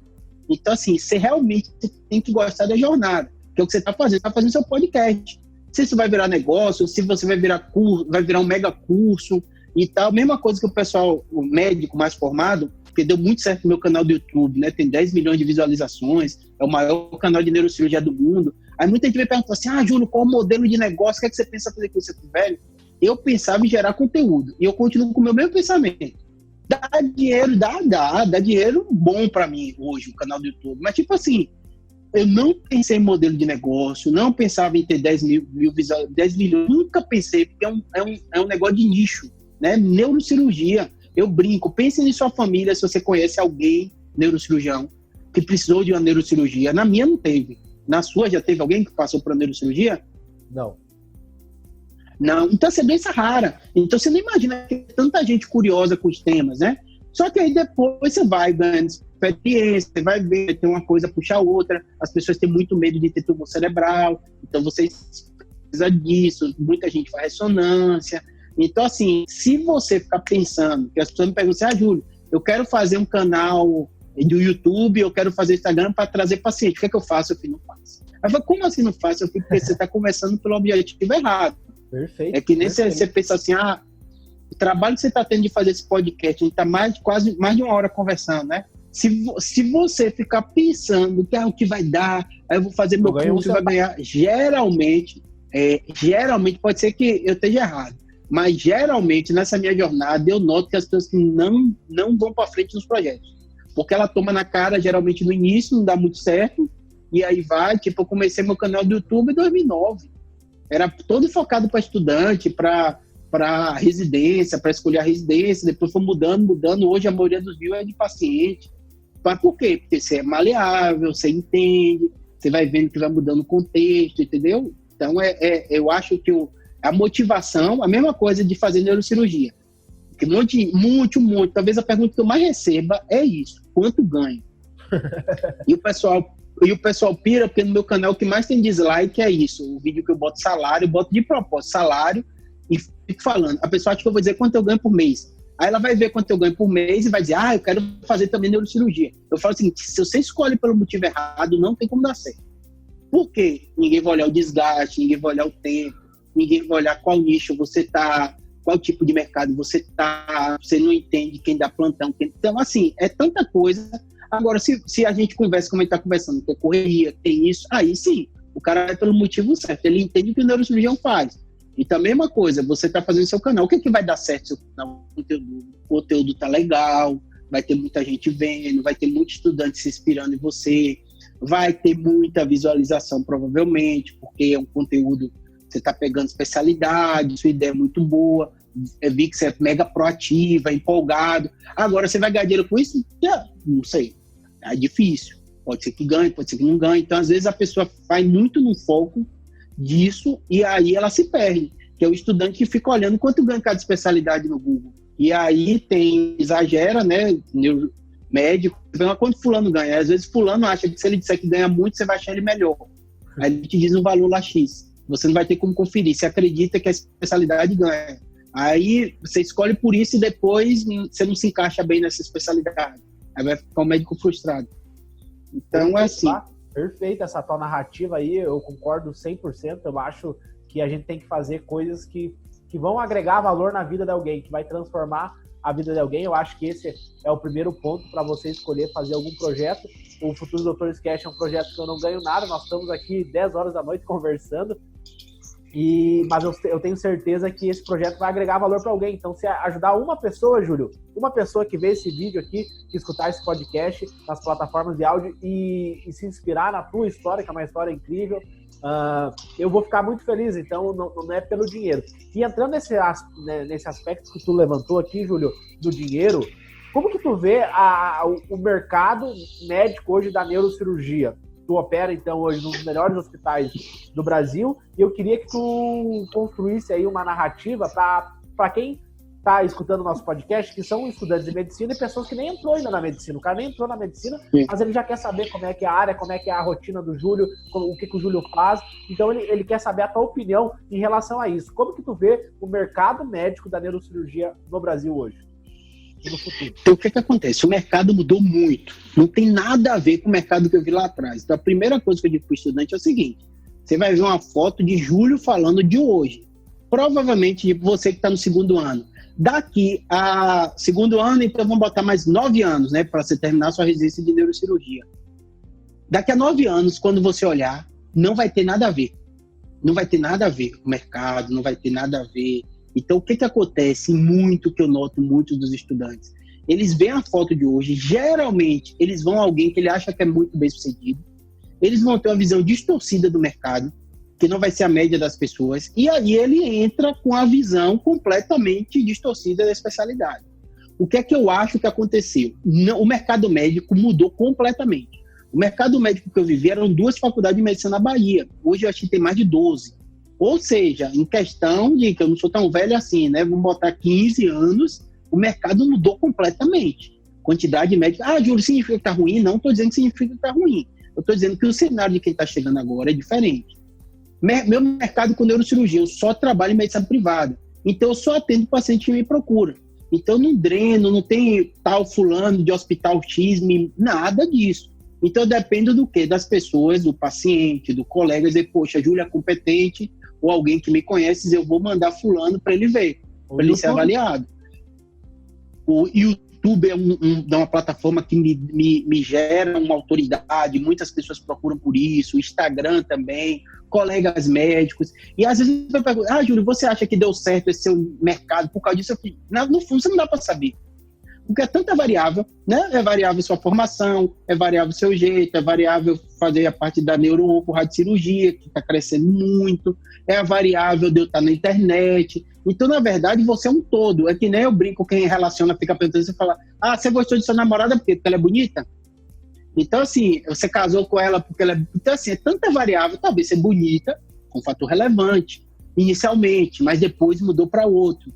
Então, assim, eu olhando para trás, eu vejo isso, assim, tem tanta variável. Por exemplo, quando eu vim para cá, foi mais doido, porque eu, Júlio, analisava, falava assim, velho, o que você vai fazer em São Paulo? Você tá com tudo certo na Bahia, todo esquematizado, organizado, sua família tá lá, a esposa, todo mundo lá. Eu não fiz residência aqui, então não tinha network aqui, não fiz faculdade aqui. E tô muito bem aqui. Melhor do que o sonho das minhas expectativas e jovem ainda. Mas por que isso acontece? Não sabe, né? Tanta variável, tanta coisa acontece na vida da gente que se você ficar analisando e pensando, você não faz nada. É que nem, por exemplo, tem você agora com esse podcast, né? Fazendo as coisas. Eu tenho estudantes que passaram por mim, Felipe Batalini, tá lá no hospital da Harvard, fazendo oncologia. Felipe tinha acabado de formar, foi lá na UCLA, porque viu meu canal, aí meu cunhado morou com ele, foi lá conhecer, cheio de sonho, quer fazer neurocirurgia, não sabia o que fazia aquela, tá lá, oncologista, nossa, da Harvard, sei lá se vai voltar, se não vai. Então, assim, o mundo realmente, não, o que você planejar, eu até brinco, com certeza vai ser diferente depois. A única certeza que você tem é isso, não vai ter nada a ver do que você vai planejar a sua carreira. Com algumas exceções. O que eu digo exceção? Por exemplo, que não entra na nossa história. Tem pessoas que têm um pai, que tem uma clínica, tem uma estrutura hospitalar, que tem tudo. Uma chance muito grande dessa pessoa encaixar nisso. Muito grande, muito grande. Porque vai estar tudo montado para ele. Então é muito difícil, mas eu tenho colegas que fizeram o caminho diferente dos pais. Mas fora isso, que você herda uma clínica, que você herda um hospital, o nome de seu pai que é muito grande no setor, e aí realmente pode influenciar muito sua carreira. Tive muito colega médico, com pai médico, dono de grandes pais, voltaram para trabalhar na mesma área do pai. Deram certo também, então muito bem. Então, mas a gente que não tem essa raiz assim, realmente é momento a momento. Júlio, que a gente vai... Pode falar. Incrível a tua narrativa. Entrando mais aqui pro final do podcast, tem um tema assim que eu não posso deixar de não te perguntar esse tema, porque tem muitos jovens negros pobres que acompanham aqui o nosso podcast, que se inspiram na minha história, e eu queria entrar nessa questão do racismo, né? Tu é neurocirurgião, negro, Universidade Federal da Bahia, teu pai passou por inúmeras dificuldades, acredito eu. Como que foi contigo, assim, Júlio? Tu sofreu racismo, não sofreu? Se já sofreu, como que tu lidou? Qual que é a mensagem que tu deixa para aquele jovem da periferia, negro, pobre, que tem o sonho de vencer na vida por meio da medicina, mas ele não tem um médico, ele não tem um ídolo na medicina negro, que saiu de baixo e conquistou várias coisas como você. Por exemplo, eu posso dizer aqui que você é um ídolo para mim, você é uma referência para mim, porque eu sou do Rio Grande do Sul, e aqui no Rio Grande do Sul nós temos uma população negra muito pequena. Então eu não tive uma referência de um médico negro que saiu de baixo e que conseguiu vencer na vida por meio da medicina. Qual que é a mensagem que tu dá, que tu deixa aqui pro nosso... Perfeito. Eu acho o seguinte, realmente, quando você se foca e você planeja, você estuda, muitas vezes você vai estar em ambientes que não parecem que pertencer. Você fala assim, como assim, Júlio? Por exemplo, eu sou médico negro, baiano, na minha faculdade quase não tinha. Tinha eu, Diana, mais uns 2 ou 3, já estudo branco. Os colegas moram geralmente em bairros muito de classe alta lá da Bahia. Eu morava num bairro mais distante, né? Nunca tive dificuldade, né? Meus pais tinham condição boa, não tive uma dificuldade financeira tão grande. O que eu costumo dizer para as pessoas, aí é personalidade, que eu não sei se também é assim. Eu sou muito focado. Então, quando você é focado, te ajuda porque você não vê essas besteiras do lado, você não percebe. Então, tem gente, colegas meus, que sofrem mais porque eles são mais sensitivos. Não é certo ou errado, é personalidade de cada um. Eu tive uma família nuclear muito organizada, muito forte. Meu pai, minha mãe. Hoje a gente fala por FaceTime. Eu não liguei para isso que eu estou fazendo com você. Tem umas 10 mensagens aqui. Cadê você? Quase todo dia a gente conversa, dá notícia. Então, assim, minha família nuclear era o meu feedback muito grande. Então, assim, a minha autoestima sempre foi muito elevada por causa dos meus pais. Que, poxa, você é inteligente, você consegue. Eu brinco que mãe baiana bate na frente, dentro de casa, bate em você no sentido das palavras duras, mas fora você é o máximo, né? Então, minha mãe pegou minha redação e falou, não sei se você passa não com essa redação ruim. Vocês são com aquele banho de água fria, né? Mas, tipo assim, lá fora eu sou o máximo para todo mundo, o Júlio é o máximo. Então, assim, essa núcleo familiar para mim ajudou muito. O racismo existe, não tem jeito. A vantagem do jeito que eu trabalho hoje é que só me procura quem me conhece. Então, a pessoa escolheu atender comigo, então isso aí já limpa 90% dos meus estresses. Então, só vai ser operado por mim quem escolheu ser operado por mim. Eu trabalho em hospitais privados e, geralmente, essas pessoas desses locais, elas têm ou convênio, ou plano médico, ou consulta particular, que eles vão ter que pagar, então eles vão escolher o profissional. E que é o legal de você estar exposto na internet, porque todo mundo precisa sobre o médico. Então, geralmente, 99% das pessoas que vão para mim escolheram estar comigo. Então, ou um colega indicou, então ele já vai com a confiança daquele colega que indicou, ou me encontrou em alguma dessas ferramentas e gostou de mim, viu como eu falo, viu quem eu sou. Então, hoje em dia, nos locais que eu trabalho, eu realmente não consigo ver tão claramente. Ah, Júlio, mas o racismo existe, eu vou para academia, eu não estou de gravatinha, não estou de jaleco, aí estou mais à vontade. Você nota, às vezes, né, as pessoas, né? Eu moro no bairro bom, né, aqui, então, realmente, o negro não vai estar nesses ambientes. Então, os ambientes assim mais elitizados no país inteiro tem poucos negros. É o velho racismo estrutural, então tem a sensação de não pertencimento, né? Você não vai ver, como você fala, Júlio, eu me identifico com você, né? Você é moreno que nem eu, você é negro que nem eu, você tem uma história de vida. Então, há uma identificação. Você, quando vai crescendo, você vai começar a andar em ambientes e participar de ambientes que você não se identifica. Porque as pessoas têm história de vida, não tem nada a ver com a sua. Então, os colegas que eu converso hoje, a vida não tem nada a ver. Tipo, 3 gerações de médicos, o pai tá ali, trabalha também, tá brigando porque o pai tá trabalhando na época da pandemia, e o avô também tá trabalhando como médico na época da pandemia, e tá organizando a clínica. Então, assim, é outro mundo. Não é melhor nem pior, o cara não é culpado pelaquilo, né? Por ter uma história de vida que foi diferente da sua, né? E por isso que eu me dou muito bem, não tenho muito problema com isso. Mas fato é que os problemas, as histórias, não tem. Então, meus colegas tudo, morei 2 anos fora porque eu fui fazer um college lá nos Estados Unidos, aí depois fiquei em dúvida se fazia ou não lá. Então, é outra realidade, entendeu? Não é a sua. Mas não é porque a sua é diferente da dele, a dele vai ser melhor ou pior que a sua. Então, acho que o segredo, talvez, como você e outros, é autoestima. Você tem que olhar e dizer assim, eu sou bom, não tenho diferença nenhuma de competência dessa pessoa. Focar em você, porque uns vai ter mais facilidade, outros vai ter mais dificuldade, mas você foca no que você é bom, você vai se destacar, não tenho dúvida nenhuma.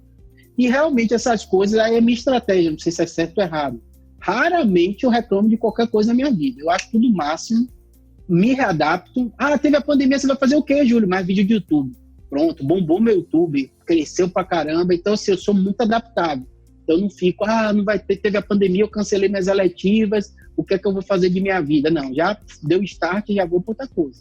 Então, o que eu sugiro, pode não servir para você ou servir para outra pessoa, mas para mim, Júlio, eu sempre fui muito pragmático, então não costumo ser muito teórico, filósofo disso. Então, eu leio pouco. Diana até lê mais sobre o racismo, sobre essas coisas, tá? Então eu não leio. O que eu sinto é essa sensação, né, de não pertencimento, tem poucos negros, então você procura neurocirurgião negro, quase não tem, né? A história de vida das pessoas é completamente diferente da sua, né? Então, mas você é competente, você é bom, você é valorizado, meu consultório está indo muito bem, aqui estou super bem encaixado, então não tenho nada assim de eu dizer assim, na minha carreira de vida, tal momento, por eu ser negro, eu não consegui crescer. Eu não posso mentir e dizer que teve, não teve. Dependeu muito de minhas forças.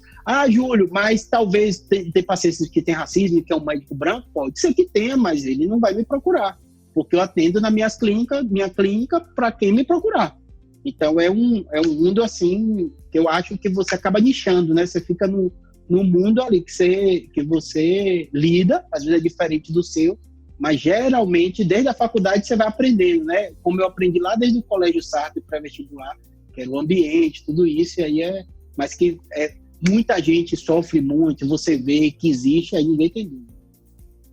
Júlio, eu assino embaixo em tudo que tu falou aí, eu me identifico muito com a tua narrativa, eu também penso assim, eu não sou teórico, filósofo dessa questão do racismo, né?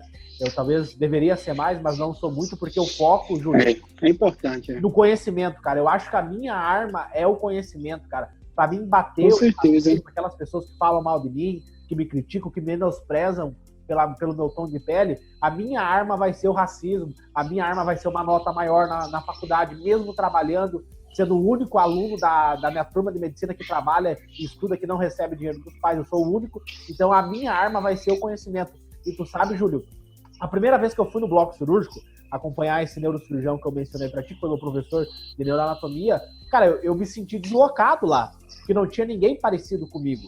E aí eu pensei comigo assim, Júlio, cara, eu vou chegar em casa e eu vou estudar o MET, eu vou estudar anatomia, vou pro YouTube ver vídeo de neurocirurgia, porque eu quero ser o melhor. Né? E aí vem a questão da autoestima, né, cara? Porque, na verdade, é o que você tá passando. Tipo assim, você tem 1000 problemas para pagar a faculdade que a galera não vai ter, né? E no fundo, é a nossa família que gosta da gente, né? Nossa família nuclear, nossos amigos. E, na verdade, a gente é criado assim nesse mundo, né? Então, cada um resolve sua vida. Então, eu acho que, assim, não tá errado. É como você falou, às vezes a gente tinha que ler mais, estudar mais sobre toda a origem do racismo, então, até para entender, né? Mas, às vezes, isso leva um sofrimento muito grande. Tem até um versículo na Bíblia que fala que aumenta o conhecimento, aumenta o sofrimento, né? Então, quanto mais você sabe de um tema, mais você, às vezes, fica difícil, né? E por minha área, né? Consumir muito minha energia, eu estou no YouTube, isso e aquilo, eu acabo que tem que ter pessoas assim, né? Sou muito pragmático na vida. Eu faço, como você falou também. Vou tentar fazer o melhor, vou tentar ter mais, o mundo é competitivo mesmo. Fulano largou na frente de mim, paciência, vou continuar a minha vida. Meu foco sou eu. Eu não quero estar melhor que ele. Eu quero estar melhor do que eu mesmo planejei para mim. Então, acho que isso aí tira um pouquinho essa esse lado, né, fulano tá melhor do que eu. Então, acho que isso é interessante também, porque tem nicho para todo mundo e não é isso que vai te fazer feliz ou triste. Se você trabalha em um hospital super top, ou se não trabalha, alguém pergunta, Júlio, se você estivesse lá, fosse outra especialidade, eu acho que eu estaria feliz. Júlio, se você estivesse na Bahia, eu acho que eu estaria feliz. Então, tipo assim, o que me faz feliz não é eu estar em tal lugar ou tal lugar, ter passado, não. O que eu gosto é dessa jornada. Tipo, eu olho hoje, eu não sei o que é que vai acontecer com o meu canal do YouTube daqui a 1, 2, 3 anos e tal. Tipo, cada dia que eu olho, eu falo assim, gente, velho, como eu consegui montar isso? Impressionante, 10 milhões de visualizações em tema de neurocirurgia. Aí me mandaram, né, que é o maior do mundo, eu boto neurocirurgia, realmente o meu é o maior, mas se não fosse o maior, eu ia estar feliz também, entendeu? Então, ano passado, que não tinha 10, tinha 6, tinha 7, eu estava feliz também. Então, acho que você planejar uma coisa, construir, como você está fazendo aí seu podcast, só a sensação de você conseguir sua meta, mesmo que tenha um lá com um podcast de 10 milhões e outro e tal, que você tente também, né? Mas não medir sua régua pelo outro, entendeu? Que a história de vida é diferente. Perfeito, incrível, cara, incrível. Eu aprendi muito ao longo dessa nossa conversa, acredito que o pessoal que escutou até agora também aprendeu muito, não foi um podcast, foi uma aula aí, né, sobre vários tópicos. E, Júlio, a gente viu aí que tu foi aprovado muito rápido no vestibular, você já saiu da faculdade, já entrou numa das melhores residências aí de neurocirurgia, depois fez o fellow nos Estados Unidos, né, fez um pedaço ali do teu internato em Harvard, que é uma das melhores escolas médicas do mundo. Você, casado, bem-sucedido, trabalha num dos melhores hospitais do Brasil, da América Latina aí, provavelmente deve ter um bom salário, né? E óbvio que a métrica financeira não é a única métrica. Eu queria te perguntar, Júlio, o que é sucesso para você? Eu, às vezes, tenho meio uma dicotomia assim na vida, assim, porque o meu dia a dia é como todo mundo, não tem muita diferença, né? Você vai, você faz, você tem problema para resolver, isso e aquilo. Eu olhando para trás, eu acho assim, que minhas características que me fizeram eu conseguir meus objetivos, assim, é o foco, então muito focado, eu acho que isso ajuda muito. Leitura e estudo da forma mais ampla. Você fala, Júlio, como você criou o canal do YouTube? Eu estudei sobre YouTube. Eu tenho artigo publicado sobre YouTube. Você botar YouTube para neurocirurgião, blog para neurocirurgião, vai ter coisa minha. Então, tudo tem técnica, tudo. O que você queira fazer na sua vida tem técnica, tem estratégia. Se você consegue desmistificar essas técnicas, você sai na frente. Então, eu sempre fui muito autodidata em tudo que eu quero fazer. Então, eu acho que isso ajuda bastante. Sucesso é você estar feliz com o que você tem no momento. O futuro a Deus pertence. Eu sou cristão, então acho que ajuda mais ainda meu pragmatismo. Eu estou vivo hoje, estou fazendo minhas coisas. Deus é que sabe de amanhã. Vi colegas agora da minha faculdade, 35 anos, morreram de Covid, 2 jovens. Então, assim, a gente realmente não sabe o que é que vai acontecer no futuro. Eu acho que a foto, que talvez você tenha essa sensação, você olha para a sua vida hoje e diz assim, por que eu fiz? O que eu planejei, né? Consegui passar na faculdade de medicina, no cenário, né? O seu cenário, dificílimo, né? Provavelmente poucas pessoas do seu ambiente conseguiram, né? Do seu convívio, né? Você está conseguindo fazer a faculdade, né? Que é pagar, trabalhar e tal. Você está conseguindo criar isso aqui. Então, tipo assim, não tem que esperar o amanhã para dizer que amanhã eu sou de sucesso. Então, você é de sucesso hoje. Então, eu, Júlio, sou de sucesso hoje. Se eu sair do hospital A, se eu sair do hospital B, se eu decidir fazer outra coisa, com certeza eu vou fazer isso motivado por essas coisas. Se eu tiver uma doença hoje e morrer, eu me considero, mas morreu muito jovem, eu me considero um sucesso. Então, assim, o sucesso é muito pessoal. O problema que eu acho das pessoas é medir a régua. Então, a régua que você falou de salário, é quanto? É 1 milhão, é 2 milhões, é 3 milhões? Você acha que o cara com esse valor, ele fica satisfeito de verdade? Será que se você pegar o Warren Buffett, pegar o cara mais rico do mundo, ele vai dizer, eu estou satisfeito com esse dinheiro? Não tá. Ele vai sempre fazendo e vai. Então, assim, o ser humano, ele é o tempo todo correndo atrás de algum sonho, algum objetivo. Então, a Júlia está parado que nada, estou o tempo todo pensando, discuto com a Diana, vamos fazer isso, vamos fazer aquilo, isso aqui deu certo, vamos organizar aquilo, já estou olhando ali o paciente que vai chegar no PS. Então, assim, a vida é isso. Tem um filósofo, que eu não lembro quem, que fala assim, o segredo da vida não é ter paz, o segredo da vida é evitar o tédio, né? Então, parece dicotômico isso, mas é verdade. Eu acho que se você está sempre se motivando, você está sempre com um objetivo, você está sempre feliz. Então, sucesso para mim é sempre você ter um objetivo. Então, Júlio, você quer fazer o quê? Qual a sua expectativa? Você chegou cedo nesses hospitais, já tem clientela, eu fiz, cheio de objetivo. No YouTube, de organizar mais coisas, daqui com vocês, que eu estou fazendo muito vídeo aula, que eu odeio fazer live minha mesmo, Nunca fiz, eu acho, não lembro da live que eu fiz, acho que só anunciando, mas aí o pessoal me chama, tô gostando, entendeu? Então acho que isso que motiva a vida, não tem muito que você ficar imaginando que você vai chegar no momento e vai dizer assim, ó, agora eu sou sucesso, né? Não tem, é o tempo todo novidade. Perfeito, incrível tudo que tu falou. Júlio, pro pessoal que quer consumir mais o teu conteúdo, quer saber mais sobre a neurocirurgia, né? Óbvio que durante esse tempo aí do podcast não dá pra gente abordar todos os temas, né? Mas para essa pessoa que quer consumir mais o teu conteúdo, como é que ela faz para te encontrar, né? Tu comentou aqui no teu YouTube, Insta da...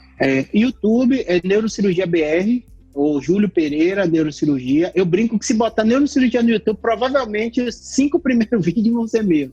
Então bota lá Neurocirurgia, vai estar lá Júlio Pereira, Neurocirurgia BR, no Instagram também. No TikTok eu tô também agora, já comecei lá, Neurocirurgia BR, sempre com a mesma coisa, conteúdo de informação de neurocirurgia. Então você não vai ver dancinha de Júlio, não. Você vai ver conteúdo. Eu brinco que as ferramentas mudam, você não pegou. Eu peguei CQ, peguei Mirk, peguei Yahoo Groups, tudo eu fazia conteúdo de neuro lá. Orkut, eu tinha uma comunidade do Orkut de neurocirurgia. Então acho que as ferramentas mudam, mas o que fica é o conteúdo. Então o seu pode ser podcast hoje, depois você fala, não gostei de podcast não. Eu gosto de YouTube, porque eu acho que o brasileiro é audiovisual, né? Então migrei para o YouTube. Eu estou gerando conteúdo para os dois. As ferramentas, elas vão mudando. Mas se você faz um conteúdo sólido, de qualidade, você migra junto com essas ferramentas. Tá bom? Perfeito. Isso aí, Júlio. Muito obrigado. Obrigado. Pelo teu tempo, disponibilidade. Peço desculpa aí pelos teus familiares por ter roubado aí o tempo deles. Mas não, que nada. Já estão acostumados. Tenho certeza que esse podcast vai agregar muito valor aí para vários jovens que querem vencer honestamente, sem fazer nada errado, ajudando as pessoas, praticando uma medicina padrão ouro. Perfeito. Muito obrigado. Boa sorte aí na jornada, viu? A gente se vê ainda. Você acabou de ouvir o podcast do Futuros Doutores Cast. Em breve, mais conteúdo para você. Um podcast sobre performance mental na medicina e carreira médica.